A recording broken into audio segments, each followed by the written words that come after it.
All right, our image is totally dry, so we're going to set that aside for a few minutes. So for our card, we need a piece that is 5 inches by 10 inches. But we also need a whole bunch of 1/4 inch strips. Now, if you didn't want to make these strips, you could use foam tape that's about of 1/4 inch, but when we cut this down, we're going to have a 2-inch strip anyways, because I'm going to make 2 card bases with this. So I need 10 by 10. This paper is 12 by 12. So I'm going to have some extras anyways. Might as well use that up. Now, rather than cut those big pieces and then try to cut some small 1/4 inch pieces afterwards, because once we get to a point where the paper is narrower than this, we're going to have a hard time measuring those strips. So might as well do it while the paper is in its full size. So I'm just using my ruler here and sliding it down 1/4 inch at a time until I get it down to 10 inches. In this way, or by doing this, we're going to have more 1/4 inch strips than we really need, but we can save them for other cards or whatnot, or other projects. So the other side as well, I'm going to do the same thing until we get down to the 10-inch mark.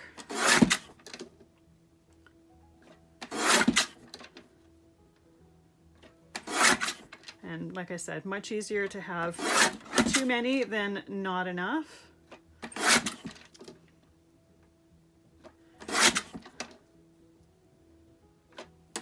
There we go. So now this piece is 10 by 10.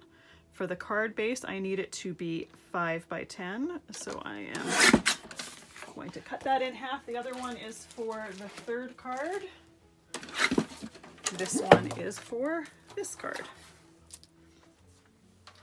So we'll tuck these strips to the side for the moment. I need my scoreboard. I'm going to score this at the 5-inch mark. So this is 5 by 10. I'm going to score this at the 5-inch mark, which is in half. There we go. And then I want to put a square in the front of this. So I'm going to take, I've got a set of square dies here. These are Spellbinders, so I've got the small set and the large set. I'm going to take the largest of the large set. And I just eyeball it. If you feel more comfortable, you can absolutely take a ruler and measure it. But for me, eyeballing is good enough. I've got some die tape there just to hold that square in place. We don't want to die cut it with the card closed. We want to open it up to die cut it.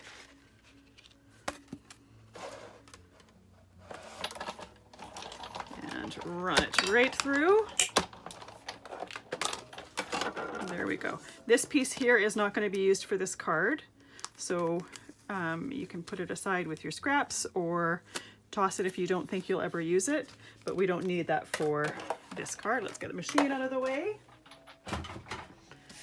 Now this cardstock that I'm using has a textured side and a smooth side.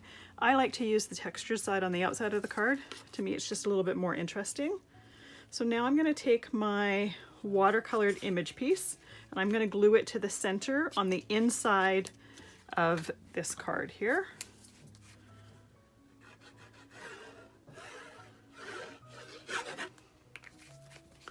So I'll put glue on the outside and then a little bit in the center.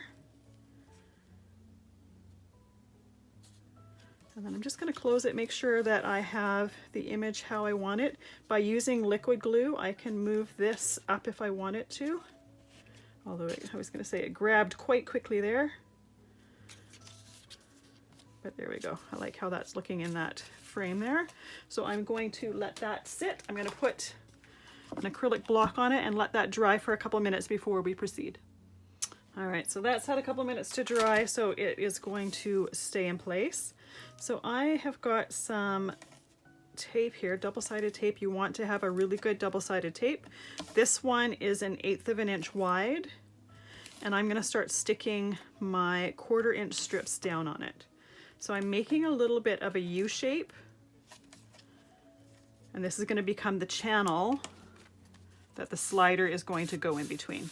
And the reason I did those 1/4 inch strips, same color as the base, is so when you look at the side, you can see that there's layers of cardstock here, but you can't actually see that, like they're not different colors, so they're not super noticeable. So you want to have a very good adhesive for this to make sure that they stick well. If you choose, you could use liquid adhesive. I chose for this to use double-sided tape just because it sticks instantaneously and I don't need to wait for anything to dry. So I'm going to take the backing off of all 3. For the first layer, I'm starting on the left side of the card and working my way around this way. And then for the next layer, I'm going to do it the opposite way, just so that I don't have all the joins in the exact same spot, so that they kind of layer almost like a brick or whatnot. To me, it's just going to make that, it's just more appealing to me, is basically what I'm trying to say.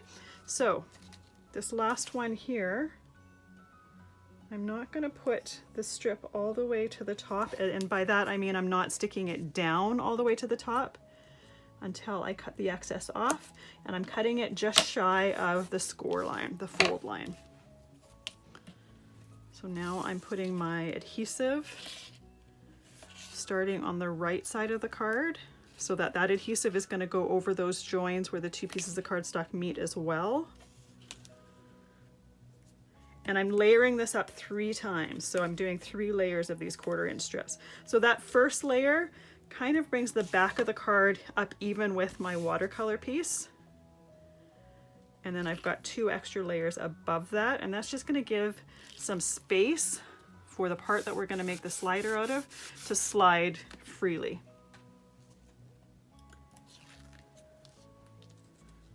So I can start with this one here. And I'm trying as best as possible to make these edges even.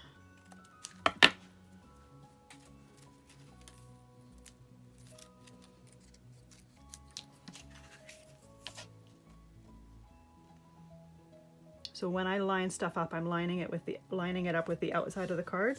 The inside part, once the card's done, you're not going to see it. So it makes no difference if they're out by millimeters on the inside. The outside part is the part that you're going to see. And that's the second layer. So now we're going to do 1 more layer. And the nice thing about 1/8 inch and even 1/16 of an inch double-sided tape, or this one's Su Huang, is that you can just rip it. So you don't need a scissors to cut it when it's the narrow one, which is quite handy.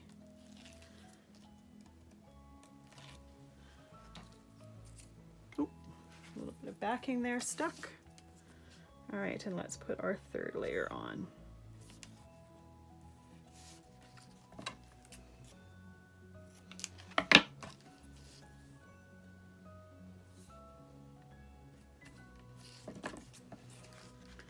And these ends that aren't long enough, I just toss them. If you have another use for them, you can absolutely keep them for another project.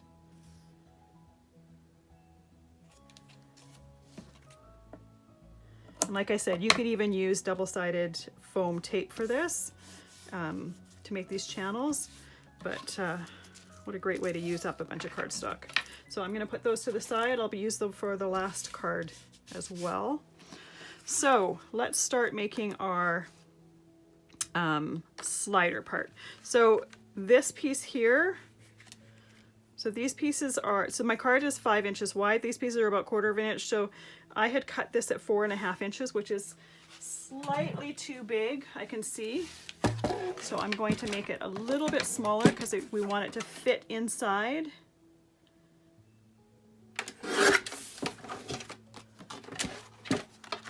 This channel here. So you could, if you wanted, put a little pencil mark or whatever to mark that. I just cut 1/4 of an inch off of there.